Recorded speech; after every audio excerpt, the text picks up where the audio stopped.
الطلاق مرتان فإمساك بمعروف أو تسريح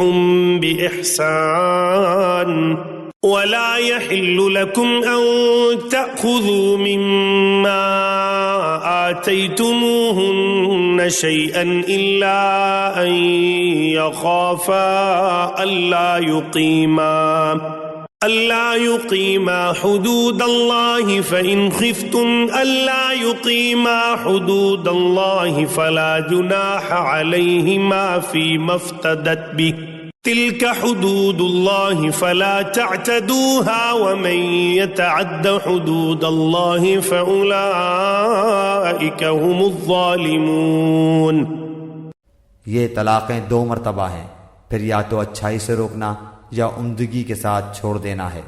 اور تمہیں حلال نہیں کہ تم نے انہیں جو دے دیا ہے اس میں سے کچھ بھی لو۔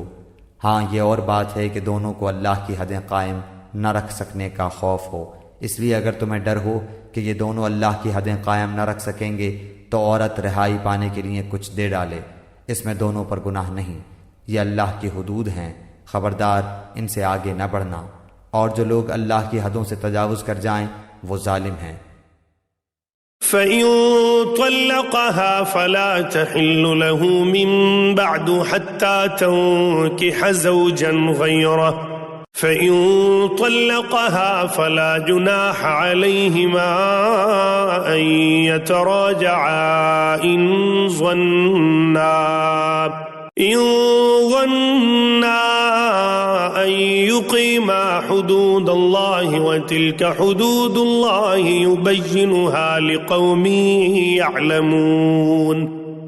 پھر اگر اس کو تیسری بار طلاق دے دے تو اب اس کے لیے حلال نہیں جب تک کہ وہ عورت اس کے سوا دوسرے سے نکاح نہ کرے، پھر اگر وہ بھی طلاق دے دے تو ان دونوں کو میل جول کر لینے میں کوئی گناہ نہیں، بشرطے کہ یہ جان لیں کہ اللہ کی حدوں کو قائم رکھ سکیں گے۔ یہ اللہ تعالیٰ کی حدود ہیں جنہیں وہ جاننے والوں کے لیے بیان فرما رہا ہے۔ وَإِذَا طَلَّقْتُمُ النِّسَاءَ فَبَلَغْنَ أَجَلَهُنَّ فَأَمْسِكُوهُنَّ بِمَعْرُوفٍ أَوْ سَرِّحُوهُنَّ بِمَعْرُوفٍ وَلَا تُمْسِكُوهُنَّ ضِرَارًا لِتَعْتَدُوا وَمَن يَفْعَلْ ذَلِكَ فَقَدْ ظَلَمَ نَفْسَهُ وَلَا تَتَّخِذُوا آيَاتِ اللَّهِ هُزُوًا وَاذْكُرُوا نِعْمَةَ اللَّهِ عَلَيْكُمْ وَمَا أَنزَلَ عَلَيْكُمْ مِنَ الْكِتَابِ وَالْحِكْمَةِ يَعِظُكُمْ بِهِ وَاتَّقُوا اللَّهَ وَاعْلَمُوا أَنَّ اللَّهَ بِكُلِّ شَيْءٍ عَلِيمٌ۔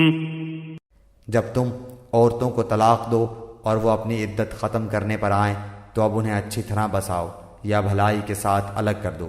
اور انہیں تکلیف پہنچانے کی غرض سے ظلم و زیادتی کے لیے نہ روکو۔ جو شخص ایسا کرے اس نے اپنی جان پر ظلم کیا۔ تم اللہ کے احکام کو ہنسی کھیل نہ بناؤ، اور اللہ کا احسان جو تم پر ہے یاد کرو، اور جو کچھ کتاب و حکمت اس نے نازل فرمائی ہے جس سے تمہیں نصیحت کر رہا ہے اسے بھی، اور اللہ تعالیٰ سے ڈرتے رہا کرو، اور جان رکھو کہ اللہ تعالیٰ ہر چیز کو جانتا ہے۔